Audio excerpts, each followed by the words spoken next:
dilute urine formation. We will be looking into the detailed mechanism of how the dilute urine formation occurs. In this graph, you can appreciate on the x-axis is the time limit, and on the y-axis there is urinary solute excretion. In the lowest graph, the middle one is showing the urinary flow rate, and the topmost is showing the osmolarity of the urine. Upon intake of 1 liter of pure water, you can see the person is experiencing a high flow rate for a while, which is having low osmolarity. So, low osmolar, high volume of urine is being produced, whereas the urinary solute excretion is maintained throughout. So this is the character of the dilute urine: large volume and low osmolarity. And kidneys have this ability to produce dilute or concentrated urine as per the need of the body without major changes in the rate of excretion of the solutes such as sodium and potassium. If we compare the concentrated urine with the dilute urine, the concentrated urine has low volume and high osmolarity, whereas dilute urine will have a large volume and low osmolarity. Stimulus for the production of concentrated urine may be low blood volume or pressure, or maybe high extracellular fluid osmolarity, which is the stimulus for gaining or retaining more and more water. In comparison, if the blood pressure or blood volume is more or the plasma osmolarity is low, that is hypoosmolar, body would like to excrete as much water as possible by producing dilute urine. Basic requirements for producing a concentrated urine include the presence of the vasopressin or antidiuretic hormone and a hyperosmotic medullary interstitium. Whereas for producing a dilute urine, the ADH must be absent. A range of concentrated and dilute urine include minimum 50 milliosmoles per liter and 12 to 1400 milliosmoles per liter among humans. However, this property may vary among other mammals. This is the flow chart showing the response to water deprivation resulting in concentrated urine formation and excessive water intake resulting in the dilute urine formation. If we look into it, increased plasma osmolarity or water deprivation can stimulate osmoreceptors in the anterior hypothalamus. This will respond by increasing the secretion of ADH from the posterior pituitary. This ADH will increase the permeability of water across the distal tubules and the collecting ducts. By increasing the water reabsorption, the urine ultimately produced will have a low volume and high osmolarity. In comparison, if the water intake is high or plasma osmolarity is low, this will inhibit the osmoreceptors, decrease the production of ADH, so there will be no or less reabsorption across the distal convoluted and collecting tubules. Ultimately, the urine produced will be of high volume and low osmolarity, which we call as the dilute urine. Now we will compare the characteristics of different segments of the renal tubules and how do they respond to the salt load and the water load. So starting from the proximal convoluted tubule, it has a capacity to actively transport sodium chloride. It can reabsorb both water and sodium chloride. Approximately 65 to 67% of water and salt reabsorption occurs across the proximal tubule. Also, this can reabsorb urea, and this reabsorption is of isoosmotic type. Both salts and water are reabsorbed equally. While we descend down in the thin descending limb, this was proximal convoluted tubule and then the loop of Henle. This thin descending limb, this is more capable of reabsorbing water as compared to the salts. Its salt reabsorption capacity is minimal. So as we descend down the tubule, there are more salts left in the tubule and more water reabsorbed.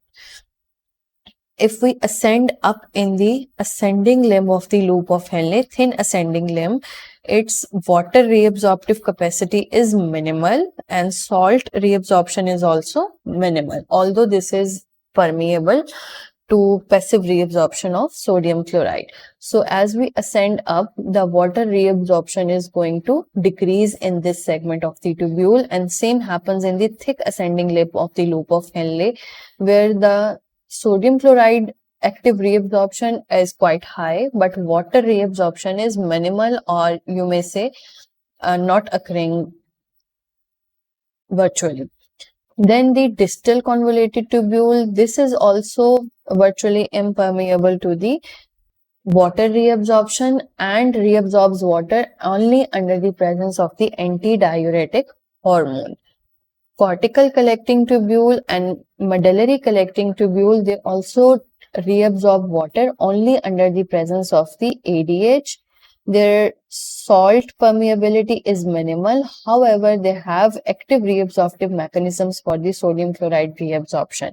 One difference you can see between the inner medullary collecting duct and cortical collecting tubule is their response to the urea. The medullary collecting tubules and thin ascending and descending limb can reabsorb urea, but the thick ascending limb, distal tubule and cortical collecting tubule are almost impermeable to urea. So the take home message from this slide till now is that 65 to 67% reabsorption of salts and water is going to occur from the proximal tubule.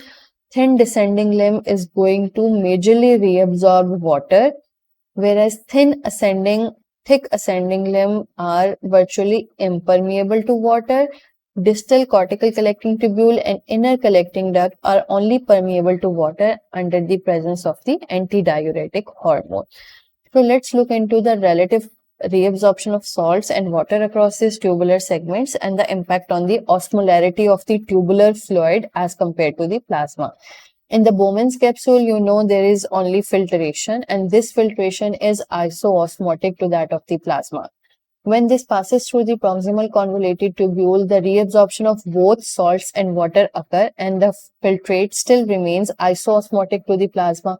When this reaches the loop of Henle descending limb, as we just discussed, this is more permeable to water as compared to the salt. So as we descend down the descending limb of the loop of Henle, more salts are left in the tubular fluid as compared to the water. So the filtrate here becomes hyperosmotic. More water reabsorbed, and the osmolarity of the tubular fluid will increase up to the medullary interstitial osmolarity. As we ascend up in the thin ascending loop of Henle, here the water reabsorption will not occur while the salt will be reabsorbed. So the osmolarity will start decreasing as the salts will be reabsorbed and water will be left behind.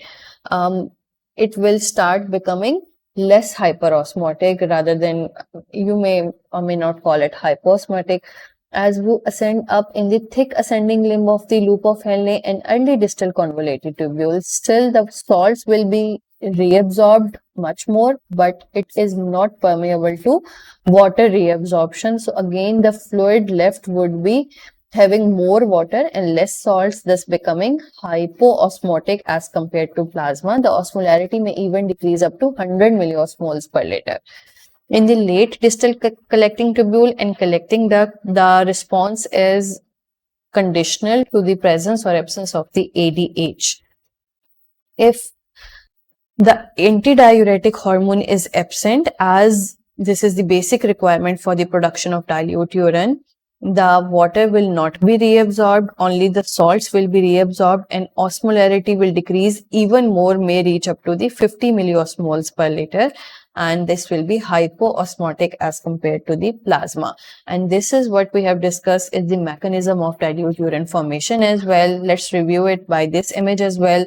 The filtrate formed was having isoosmolar content 300 milliosmoles per liter while passing through the proximal convoluted tubule, equal reabsorption of salts and water. Still this is having 300 milliosmoles osmolarity. As you descend down in the descending loop of the Henle, more water is reabsorbed and salts are left behind, increasing the osmolarity inside the tubular fluid. And this will increase maybe up to 600, 1200, 1400 depending upon the medullary interstitial osmolarity. Now, when we descend up in the thin ascending and thick ascending loop of Henle, now this is much more permeable to salts as compared to water. Water will be left behind and the osmolarity will decrease from 600 to 400 to 200 until it becomes 100 in the early distal tubule, which is again permeable to only salts and water is left behind. When the tubular fluid descends down back into the collecting tubule, cortical and medullary collecting tubule, and ADH is absent, there will further be no water reabsorption, only salts reabsorption, resulting in further dilution of the tubular fluid from 100 to 70 to minimum 50 milliosmoles per liter. This is how, in the absence of ADH, the dilute urine is produced. And interestingly, even if the concentrated urine had to be produced in a person, same sequence of events would occur from the filtration to the proximal convoluted tubule, thin descending limb, thin ascending and thick ascending limb to early distal convoluted tubule. This is common for the dilute and concentrated urine formation. Only the segment next to it is subjected to variation in the presence or absence of ADH, and that we will be discussing in the session on the concentrated urine formation. Here you can see the comparison of concentrated and dilute urine formation. Both achieved 100 milliosmoles per liter in the early segment of the distal convoluted tubule because of the tubular segment characteristics. Later, in the absence of the ADH, it got diluted even more. And in the presence of ADH, the water will be reabsorbed, salts will be left behind, and the osmolarity of the tubular content will increase up to the osmolarity of the medullary interstitium. So that's all about the mechanism of dilute urine formation.